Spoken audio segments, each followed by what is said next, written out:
Ce podcast aborde des sujets difficiles, notamment des violences sexuelles. On nous parle souvent du choix. Elles ont choisi. Elles aiment ça. Elles savent où elles vont. Nous, survivantes d'inceste, de violences intrafamiliales ou de prostitution, on cherche la dissociation. Nous, les survivantes de la prostitution, on est les dernières oubliées du mouvement MeToo. Moi, j'avais pas l'impression que c'était un métier, c'était un calvaire. Maintenant, j'ai 58 ans. J'avais 45 ans quand j'ai commencé. Alors, comment une banale jeune fille qui a pas spécialement de problème dans sa vie peut se retrouver sur le chemin de la prostitution? Je suis survivante de la rue, survivante de la prostitution. J'avais envie de tout détruire, de casser toute ma vie. Je me retrouvais dans la prostitution de nouveau. On peut pas guérir le viol avec le viol. On a survécu. La vie en rouge, un podcast conçu et réalisé par des femmes ayant connu la prostitution. Épisode 7. La dissociation n'est pas une compétence professionnelle. Je m'appelle Valérie. Là, j'ai 43 ans. Je suis une survivante d'exploitation sexuelle. Je milite beaucoup pour l'abolition de la prostitution.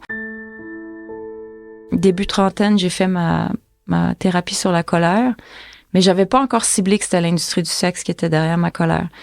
Puis durant ma thérapie sur la colère, ça m'a amené à comprendre que c'était les violences sexuelles qui motivaient toute ma colère. Donc là, je suis allée faire un groupe de soutien pour femmes seulement autour de la question des violences sexuelles. Puis quand je suis arrivée dans ce groupe-là, moi, j'avais un gros sentiment d'imposteur.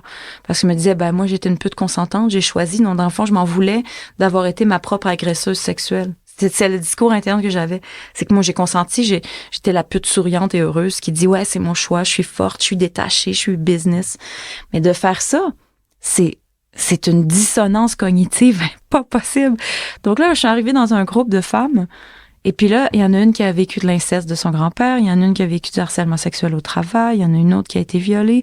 Puis là, je suis autour de ces femmes-là, puis moi, je me sens pas que je fais partie d'elles. Enfin, je me dis, mais moi, j'ai consenti à ce qu'on me viole, en un sens, contre de l'argent. Puis là, c'est elle et l'intervenante qui leadait le groupe qui m'a amenée à comprendre tout ce qui m'appartenait pas, tout ce qui m'a prédisposé à endosser l'industrie du sexe, puis à être une participante supposément consentante. Et puis là, pendant que je faisais cette thérapie de groupe-là, dans la salle de bain, il y avait une affiche avec des numéros que tu peux tirer, la petite languette, là. Il y avait une affiche de la CLÉ, qui est la concertation des luttes contre l'exploitation sexuelle, qui est vraiment à Montréal l'organisme qui est spécialisé, qui fait le même travail que le Mouvement d'Uni. Donc, il est vraiment spécialisé en accompagnement à la sortie de la prostitution. Mais je vous dirais que j'ai gardé le numéro dans mon sac pendant environ 1 an avant d'oser appeler. Puis le jour où j'ai appelé, c'est parce que j'étais en crise. On m'a rapidement assigné une intervenante, puis je pense que dans la semaine suivante, j'avais un rendez-vous.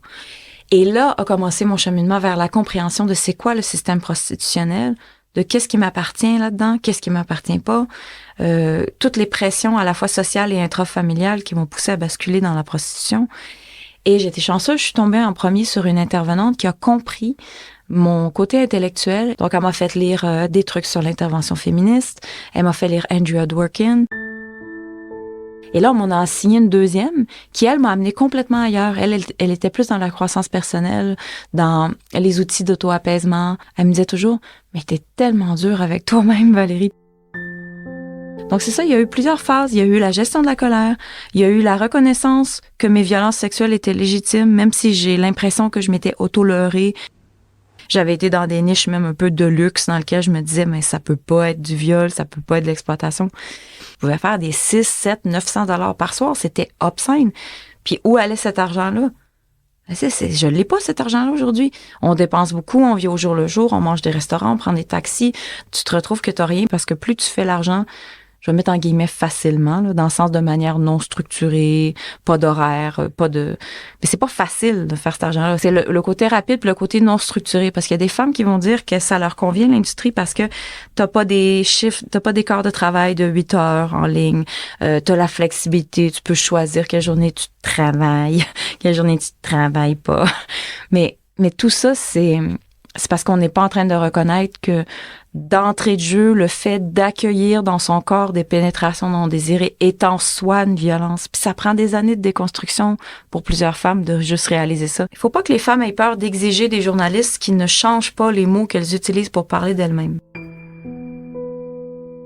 Puis en fait, ça m'amène au côté psychotraumatologie, que moi, les symptômes ont pris longtemps à me rattraper.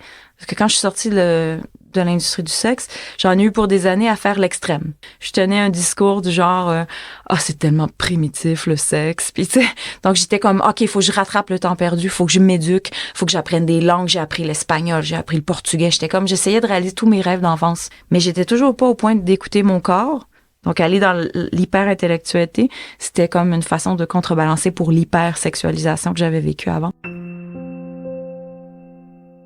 Donc c'est vers la mi-trentaine où est-ce que là, je commence à comprendre l'abolition. J'ai été exposée à des témoignages de survivantes qui vraiment décortiquent bien c'est quoi l'industrie, puis c'est quoi qui amène les femmes à basculer là-dedans.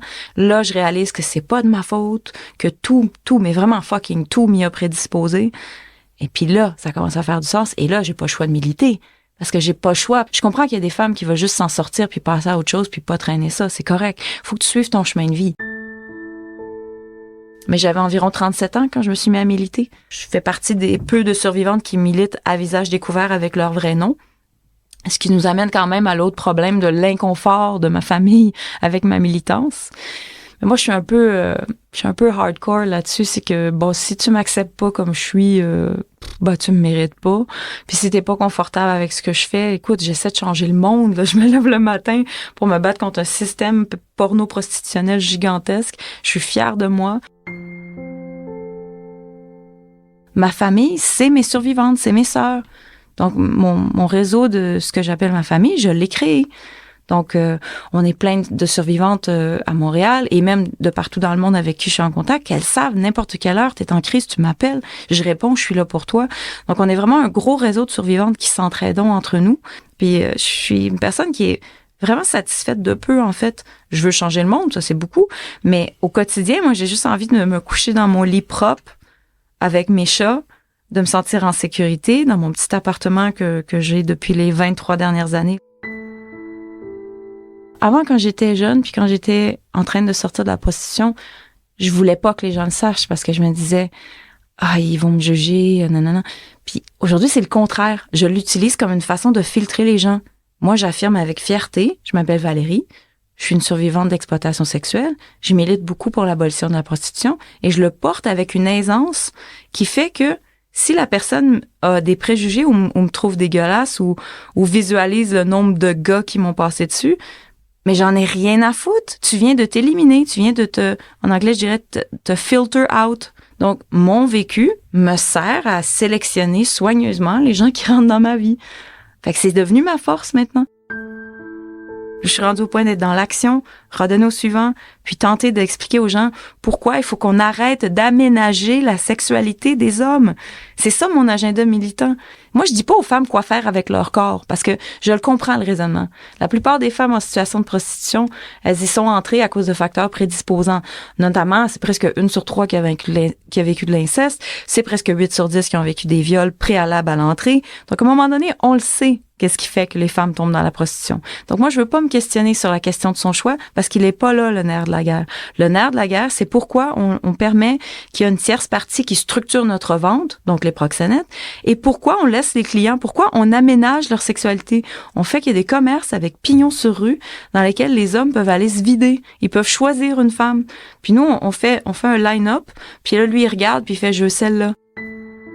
On fabrique chez les hommes une empathie qui est compartimentée. Pour certains, il n'y en a pas du tout, mais au mieux, elle est compartimentée dans le sens que il y a ma femme, ma mère, ma fille, que ça, je voudrais jamais qu'elle vive ça. Puis ensuite, dans leur tête d'homme, il y a cette sorte de femme-là qui est faite pour ça. Et ça, c'est contre ça que je me bats. C'est contre cette perception-là que les hommes auraient un droit d'accès au corps des femmes et qu'il y aurait une sorte de femme faite pour ça. Parce que je peux te l'expliquer pourquoi je pensais que j'étais la sorte de femme faite pour ça. Puis je peux t'expliquer aujourd'hui pourquoi j'ai plein de conséquences dans mon corps. Parce que ce qu'on comprend par rapport au trauma de la prostitution, c'est qu'en fait, on est constamment en situation de stress. Puis c'est souvent quand la pression redescend, en fait, quand t'es plus en état d'urgence, que là, tout te rattrape.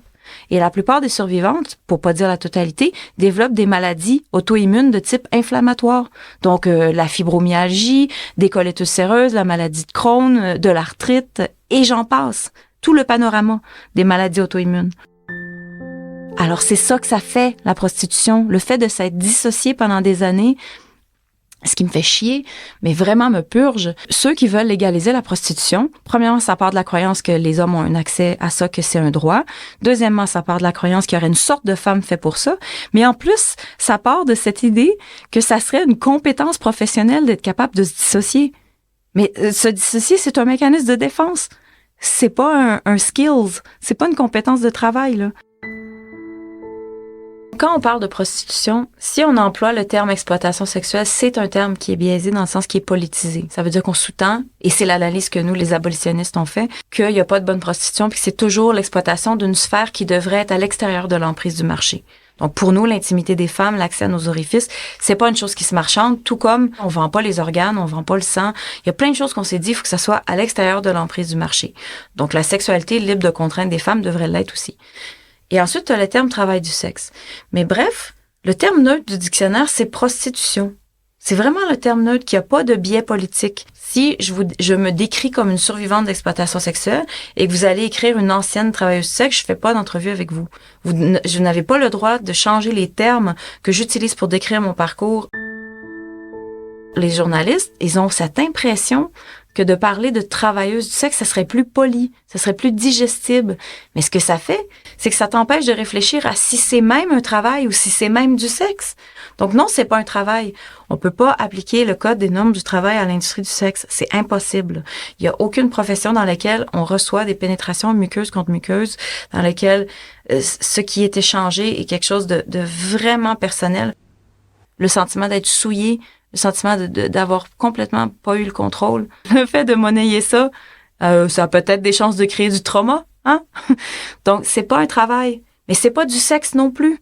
Parce que si ta sexualité, c'est de mettre tes propres sensations et désirs et envies à off pour accueillir les désirs unilatéraux de l'autre personne qui te paye, mais c'est pas une sexualité. Je veux dire, c'est débile. Qui concevoir que c'est ça le sexe? En anglais, ils sont sex positive. Mais de quoi vous parlez? Vous demandez à une sorte de personne d'offrir une sexualité de service. Ils visualisent une transaction par jour.